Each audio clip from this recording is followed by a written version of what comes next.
What's going on, guys? It's your boy, the Boxing Lowdown, and I'm back here with another video. Now, as always, people, don't forget to like, share, and subscribe. Feel free to drop a comment if you like, and I'll happily get back to you. Now, a lot to discuss. There was a lot of fights happening over this weekend. All of them taking place in New York, actually. Friday night, we had Taylor and Serrano. That was a great card. And then also we had last night, the doubleheader. Sheeraz, Berlanga, and Stevenson, Zepeda. Sorry, I can't get my words out. But yeah, a doubleheader last night. And for me, yeah, we're just going to talk about some of these fights that took place. And I'll give you my opinion on it. This isn't a prepared video or anything like that. To be honest, none of my videos are prepared. But yeah, we're just going to talk about it, how I saw it. And let's get straight to it, man. There's only one place to start for me. This right here, Hamza Sheeraz and Edgar Berlanga, man. Hamza Sheeraz becoming the first man to stop Edgar Berlanga.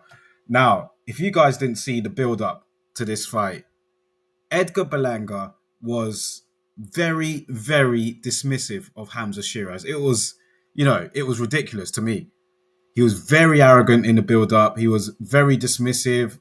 He totally underestimated Hamza Sheeraz. Was it an act from Edgar Berlanga? I don't know. I think he really did believe it. I think he really was dismissive of Hamza Sheeraz, who, let's not forget, in his last fight, he fought Carlos Adames. A lot of people thought he lost that, including myself, and he didn't look good. It was his worst performance, and he's since moved up another weight division to take on somebody who's naturally a super middleweight, very big at the weight.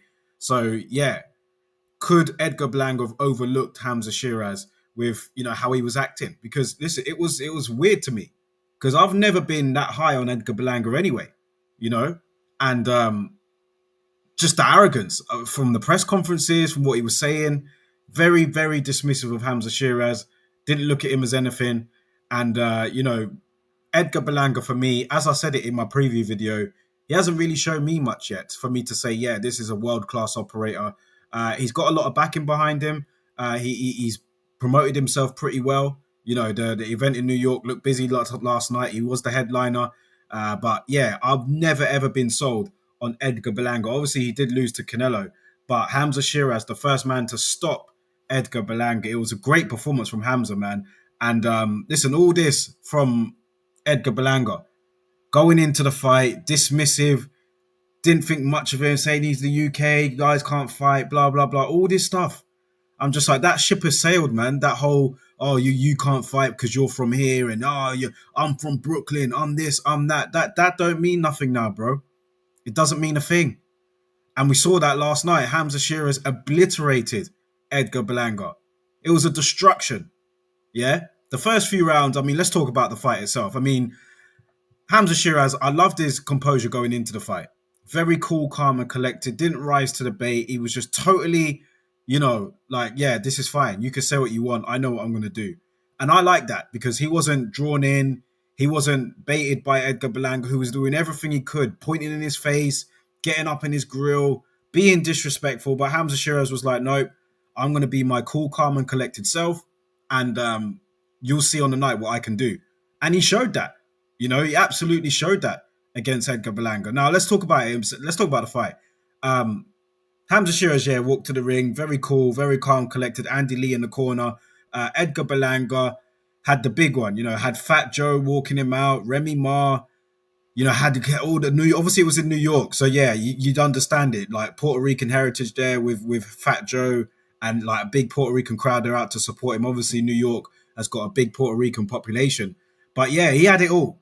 He had Fat Joe, Remy Ma walking him down to the ring, had all the lights. He looked great. He was coming into the fight, my homecoming. This is my home crowd. I ain't going to lose in front of them, blah, blah, blah. Walked to the ring. The fight eventually got underway. And I'll be honest, the first few rounds were pretty, there wasn't much going on. There weren't much going on in those first few rounds. Hamza Sheeraz and Edgar Berlanga were pretty much feeling each other out. Nothing really happened. But then the fight exploded in the fourth round. Literally.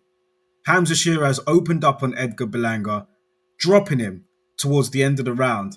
And he was hurt, Edgar Berlanga. To be fair, he did well to get up because he got dropped twice from Hamza Sheeraz, and he really did unload on Berlanga. If the round wasn't close to ending, the fight would have been done then, to be honest. But the writing was on the wall.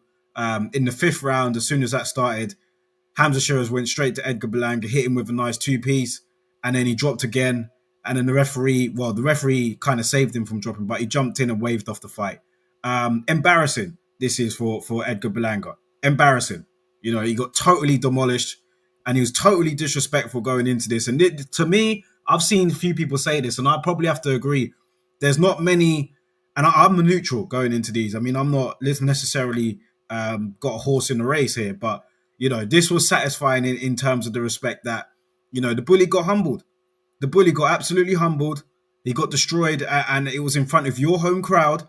You had Fat Joe and Remy Ma walking you down to the ring, and yeah, it just didn't work out for you, man. So if this doesn't teach Edgar Berlanga a lesson in humility, I don't know what will. Because Hamza Sheeraz, like I said, going into this, was just totally focused, didn't let any of the comments or the disrespect get to him. And he proved it on the night. He let his hands do the talking. And, he's been getting clowned naturally, Edgar Berlanga, man. But that's the price you pay when you, have a lot to say and you're arrogant going into the fight.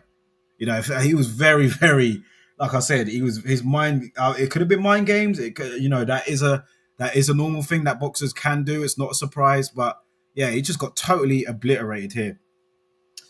Let's see what it says here on this article, Boxing Scene. It says, add Hamza Sheeraz to the list of plausible future opponents for Canelo Alvarez. Yeah, I'm not sure about that. Obviously, with the win here, it made Hamza Sheeraz the mandatory contender for Canelo Alvarez, who is, of course, taking on Terence Crawford in September. So it'll be the winner of that fight. But yeah, Sheeraz did what Canelo couldn't do, violently knocking down Edgar Berlanga twice in the fourth round and stopping him seconds into the fifth. Yeah, absolutely. Fought behind his jab, Sheeraz, in the opening rounds. Although a newcomer to the super middleweight division, Sheeraz dwarfed Berlanga in the ring. That is true. I mean, in the ring there, Sheeraz is moving up from 160 pounds to 168. He looks huge in there. I mean, it defies belief that Hamza Sheeraz made 160 for so long throughout his whole career. He looked like a natural super middleweight in there, and he looked bigger than Berlanga, he is a big super middleweight. He's no small super middleweight. He's a big one. So, yeah, he just, it's the height, really. Because Hamza Sheeraz is so tall, he's got the frame to add the extra muscle on. So, yeah, he's a natural fit for 168. And to get a stoppage win like this, Edgar Berlanga's never been knocked out before. To get a stoppage win like this in your first fight at 168, very impressive. Very impressive. With that long reach, and you've got Andy Lee there in the corner. Yeah, the future does look bright for Hamza Sheeraz because Andy Lee is a great trainer. And yeah, he really did outclass Edgar Berlanga last night. So let's carry on here. He kept Berlanga on the end of his 75-inch reach, putting the onus on Berlanga to break the distance and force inside fighting, where Sheeraz proved to be brilliant. And I said in my preview video that if Hamza Sheeraz can just, stick to his game plan and utilize his strengths in this fight, he'll win this. I said to it, I only see Hamza Sheeraz winning. The only way how he don't win is if he don't apply himself. So even going into this, even before the fight itself, despite all of Edgar Berlanga's talking, the trash talk and everything else, I always thought that Hamza Sheeraz would win this. I just think he's the better fighter, and he proved it last night. Yeah, through 3 rounds, the fight had dud potential. It was nothing really, those first opening rounds. They were just really looking at each other. But yeah, just looking at it here, pretty much saying what I was saying. But yeah, Sheeraz was another level to Berlanga, man. In the ring after the fight, Sheeraz said it was an honor to be mentioned in the same sentence as Alvarez. Moments later, though, he asserted, I promise to you, I swear to you, whoever was in the ring to me today, there was no stopping me. And he had something to prove. Hamza Sheeraz did for sure. Because, like I said, that last fight against Carlos Adames, I think he knew that he was quite lucky to get with that decision. And he didn't look good. So moving up a weight, he had something to prove. He was going up against a well-known fighter in Edgar Berlanga, a contender, and Sheeraz totally destroyed him. So yeah, Sheeraz had a bit of pressure on him. I know it was in Berlanga's hometown, but Sheeraz had a bit of pressure because over here in the UK, he's been looked at as one of the guys that, we look at him with a high ceiling. One of the future stars coming out from the UK. He's 26 years old. He's still got quite a few years. He's got a long way to go. He's only just really started his career. Well, he's well into his career, should I say. And yeah, he's looked at as one of the future stars in British boxing. So yeah, he had a lot of pressure on him because that Adames fight really did kind of knock him a few steps backwards. But yeah, he's totally redeemed himself here with that win over Edgar Berlanga, who for me, like I said, is not the guy that many people think he might be. But yeah, he it was a big win for Sheeraz. You know, he was under pressure. So yeah, I agree with him there. He got abuse on social media, he says. He understands it's a part of boxing, but it made him a hungrier fighter. Yeah, great win for Hamza Sheeraz, man. 26 years old.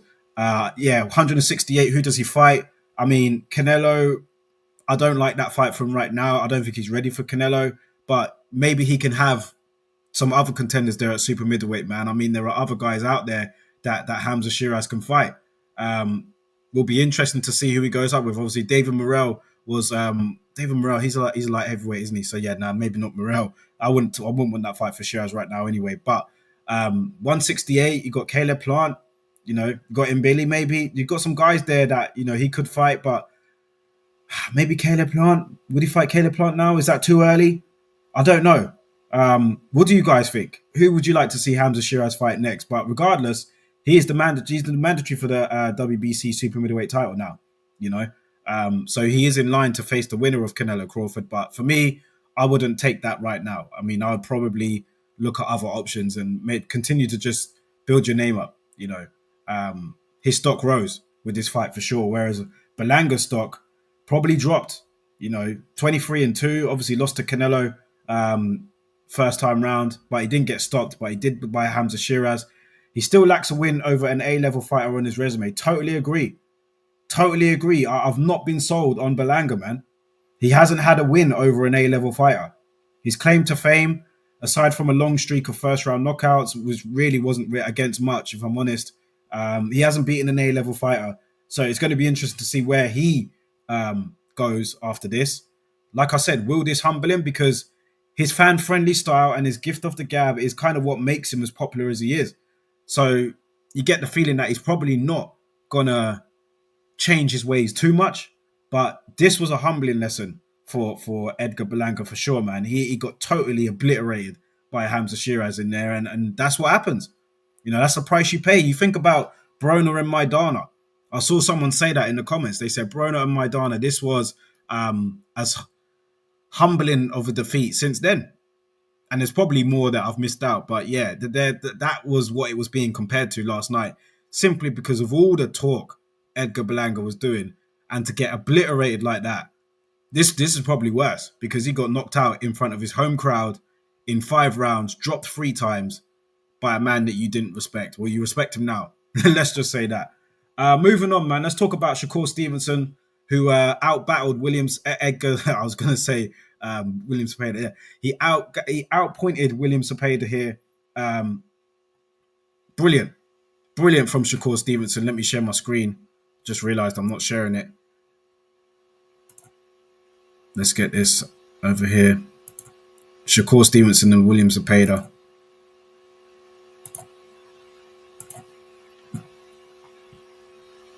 Very good fight. Very, very good fight, man. Yeah, Shakur Stevenson for me looked brilliant. William Zepeda, as expected, threw a hell of a lot of punches, man. He threw so many punches did William Zepeda through, but that's what he does. That is what he does. And literally, before I get into the fight, let me just look at the CompuBox stats here with Shakur Stevenson and William Zepeda, because Zepeda threw so many and Shakur Stevenson fought very well. All right, they got the CompuBox stats here. Let me share my screen, show you guys the CompuBox stats.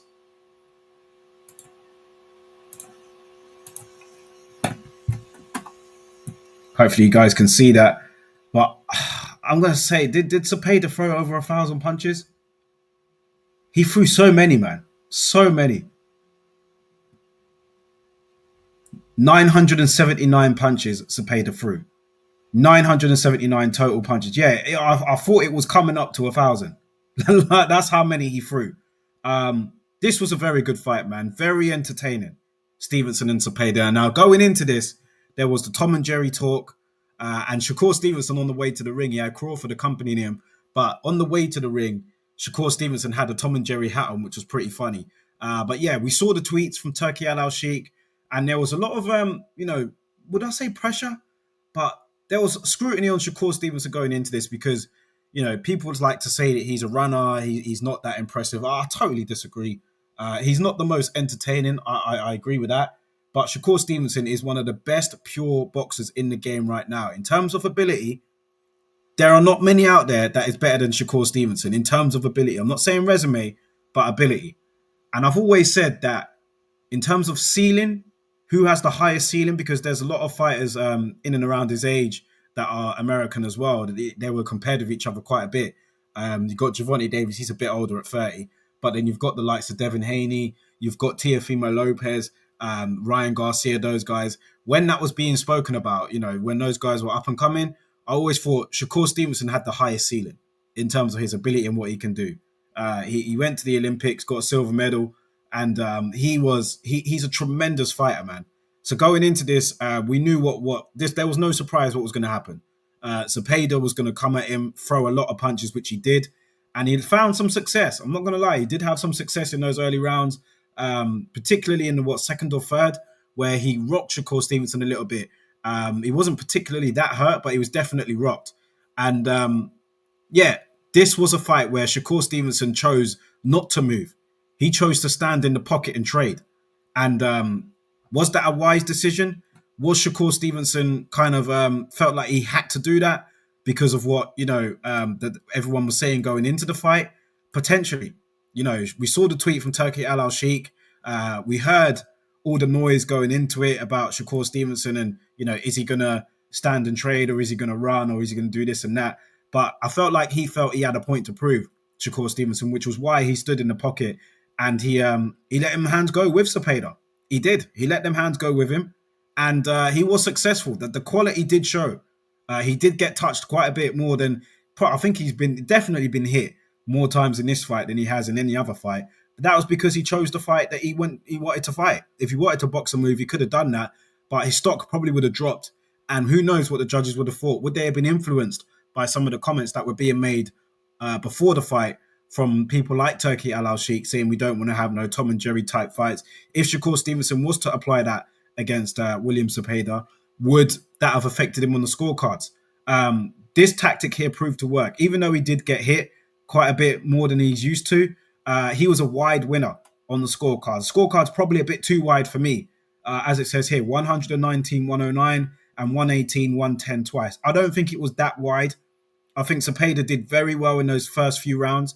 Not saying he won them all, but yeah, he did well in those early rounds, man. He put pressure on Shakur as expected. Shakur was still landing some good quality shots. I mean, he wasn't overwhelmed or anything, but the pressure was really good, man. He was throwing so many punches and he was landing with some of them too.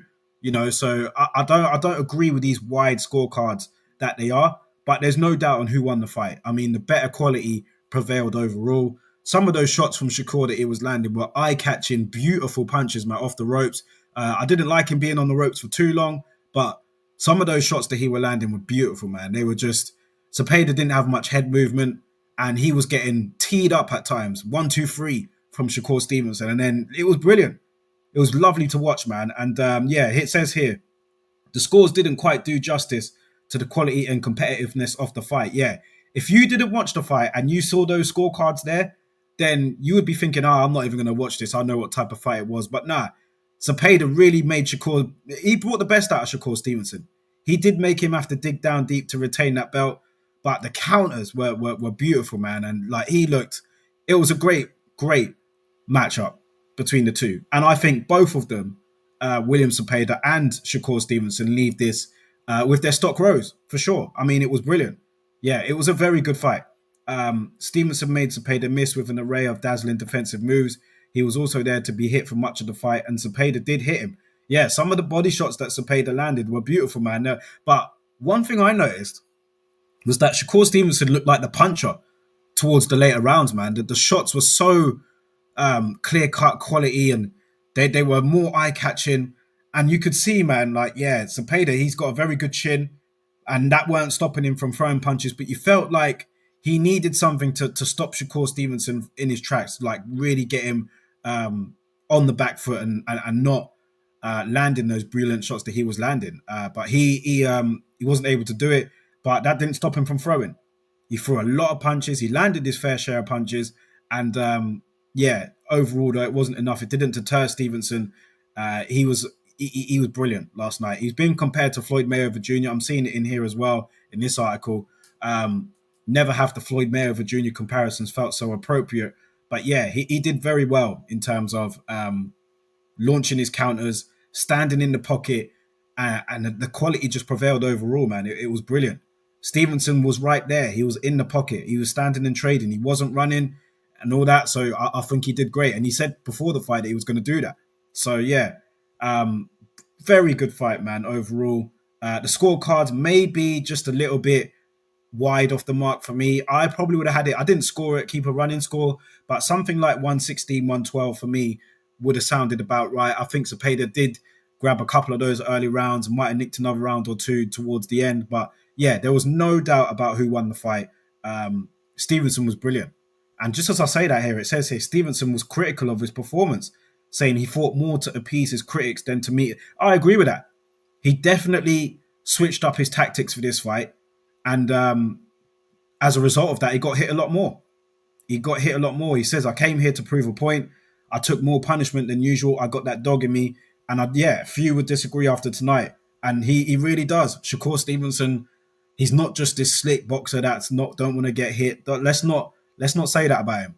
It was a great showdown and he did very well. And he moves on. William Zepeda also moves on. One loss on your record is not bad. He'll be back. People want to watch him again. He was brilliant, So he took Shakur to the well. Shakur Stevenson managed to survive it, but yeah, there'll definitely be more fights in the future for Zepeda. And Shakur Stevenson, his light shines on, man. He's gonna continue to hopefully get those big fights that we want. But will he get them? That's another thing. But he did get the Zepeda fight, and yeah, very good to see from Shakur Stevenson. He was really good, man. Won that on points. Quality prevailed overall. And very good night of boxing there. Very good night of boxing. Let's talk about the fight that took place the night before, and that was Katie Taylor and Amanda Serrano 3. Says here dominant performance. I mean, there was no doubt about who won the fight for me. The first two fights, Katie Taylor and Amanda Serrano, you could have had a strong argument for picking either way. Now, I thought Amanda Serrano definitely won the first one, but she didn't get it. The second one was a bit more up in the air. More people thought Taylor won that one. But this one here, there was no doubt. For me, I thought that both of them, approached this fight differently. They approached it like they were a bit sick of each other, to be honest. The fact that, they're fighting again, it was a lot more conservative this time round. These two, they didn't go hell for leather this time like they did in the first two fights. They were very conservative in terms of, their measure and approach to this. But I think that benefited Katie Taylor. She was able to counter Amanda Serrano when she pressed forward, because Amanda Serrano was pressing forward quite a lot. But unfortunately for her, she was getting caught on the way in, and she wasn't landing enough for me. She was throwing a lot from the outside, Amanda Serrano. She was throwing 1-2s that weren't landing. And Katie Taylor was kind of measured. She was patient in her approach. And as a result of that, when Amanda Serrano did start to come in to try and lay a glove on her, she got caught. So it was still close. I mean, it wasn't a dominant. I don't agree with that. I don't agree it was a dominant performance. It wasn't like Taylor completely outboxed and like beat up Serrano enough. It wasn't like that at all. But I definitely think the right person won this time. There was no controversy for me in terms of the outcome. And let's see what they say here on the BBC. Ireland's Katie Taylor beat Amanda Serrano for the third time in their epic trilogy, winning their bout at New York's Madison Square Garden on a majority decision. Yeah, a majority decision suggests that it wasn't dominant, but I don't think it was a draw anyway. I thought Katie Taylor did win. Two of the cards read 97-93, while the third card was 95-95. This wasn't as gripping as the first two, as I said, but it was an electric crowd. A lot of people there. The atmosphere was brilliant. And says here, Taylor doesn't want to fight Serrano again. Yeah, I don't blame her. I don't think they're going to be fighting again. She said it before the fight, actually, that they won't fight again. But yeah, this time round, I think it's pretty clear. And I think, this trilogy has pretty much been signed and sealed now. Katie Taylor's the better fighter. She won last night. No, definitely last night. I say last night. It was Friday night, but Katie Taylor won this fight for sure. Amanda Serrano, yeah, like I said, she was coming in. She was throwing 1-2s, weren't really hitting the target, pressing a lot. She was moving forward, but she just wasn't really landing as much on Katie Taylor, or that they weren't as eye catching, should I say, because they did land a fair share of punches. But yeah, Katie Taylor's were much more eye catching. Should I say that? Let me correct myself. Much more eye catching, and that's what the judges, what they saw, and that's what I saw. You know, I think the fact that Serrano missed so many, but she was coming forward, looking like the aggressor, might have looked good from why that judge might have scored it a draw. But yeah, I think Taylor was very measured. She didn't waste too much energy. She was boxing on the back foot. When Serrano came in, she would unload and then she'd move away again. And yeah, it was pretty much that kind of fight. Definitely weren't as good as the first two. Definitely not as good of a fight as the first two. But yeah, no doubt about the winner for me. And as Katie Taylor says here, I tried to keep my distance. Oh no, this is what Serrano said, sorry. I tried to keep my distance and not fight with her because apparently it didn't work in the first two fights. We tried to stay with the long punches and 1-2s, but it weren't enough. Like I said earlier, the long punches and the 1-2s, it wasn't landing. They weren't landing those 1-2s. I was watching it and it was just, she was missing a lot, Amanda Serrano, man. And here, as I say that, these are the punch stats. So yeah, they both landed the same amount of punches, which was a surprise to me. But if you were to see the efficiency, you would see that Taylor threw a lot less and landed the same amount. It doesn't show how much was thrown. It just shows what's landed. But if you were to show that, let me, you know what, while I'm here, let me actually have a look at that. CompuBox stats for Taylor and Serrano. Because, yeah, they landed the same, but Serrano threw so many and she missed so many. Let's see.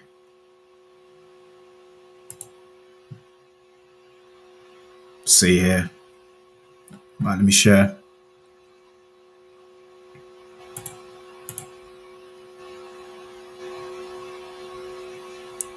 Let me share.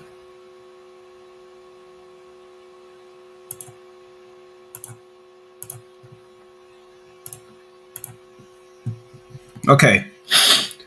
So as you saw on the BBC there, they both landed the same amount. Both landed 70. But you can see here, Serrano threw 382 punches, landed 70. Katie Taylor threw 231. So Amanda Serrano threw over 150 punches more than Katie Taylor, but they both landed the same. That tells you how efficient Katie Taylor was compared to Serrano. Those 1-2 she was throwing from way out, they weren't doing it. Katie Taylor's punches were more eye-catching.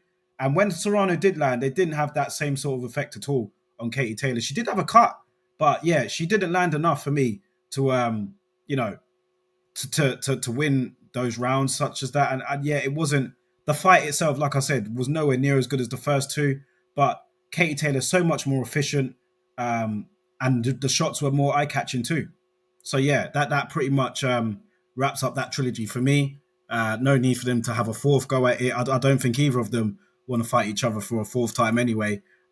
So yeah, not as great as the first two, but still, yeah, probably the more clear in terms of who should have won. Yeah, there was no doubt for me this time. So what happens next? Yeah, I mean, Katie Taylor, she could retire. She said that saga with Serrano is finished. I totally agree. Chantel Cameron would be good. You know, that could be good. That would make sense. But Katie Taylor, pretty dismissive of that. I don't remember seeing Katie Taylor have that much trash talk. But yeah, she was basically saying that Chantel Cameron can't even sell out an arena. Yeah, that's not the case here. I mean, at the end of the day, you both got to win over each other. Let's see, you two settle it. That would have been good. But if Katie Taylor wants to continue fighting, that's the only fight that makes sense. I don't really care to see her against anywhere else. She's 39 years old. She's done so much. I don't really know where else she goes. She could call it a day here. No one would really bat an eyelid. If she calls it a day here, people will be like, fair enough, And the same with Serrano. She's 36 years old. Where does she go from here? Does she want to keep going? I don't know. Will be interesting. Yeah, Taylor will be 40 by the time it rolls into 2026. So yeah, I'm not sure where they both go from here. But yeah, not as good as a fight as the first two, but a very clear winner for me in terms of who should have won the fight compared to the first two. And before I go, I just wanted to speak on this quickly. I was going to try and keep it to half an hour, but we're just going over it a little bit. So it is what it is. It's my first type of this, my first video of this type, should I say. But at Berlanga and Sheeraz, at that event, the doubleheader last night, we saw Richardson, Hitchens, and Devin Haney get, exchange words. I think that this title here is a bit misleading. Heated near scuffle in New York. It was not that. I did not see that. Unless I haven't seen the whole video, then yeah, it wasn't that for me. I mean, they were quite respectful to each other. They were talking their ish, but I don't think it wasn't like anyone had to get involved in the middle and separate them. And because before this, you would have thought that might be the case with Richardson, Hitchens, what they've been saying to each other on socials, and the way how Richardson, Hitchens was calling out Devin Haney after he defeated George Kambosos. You'd sense that it could have been heated, but they were talking, nothing really major.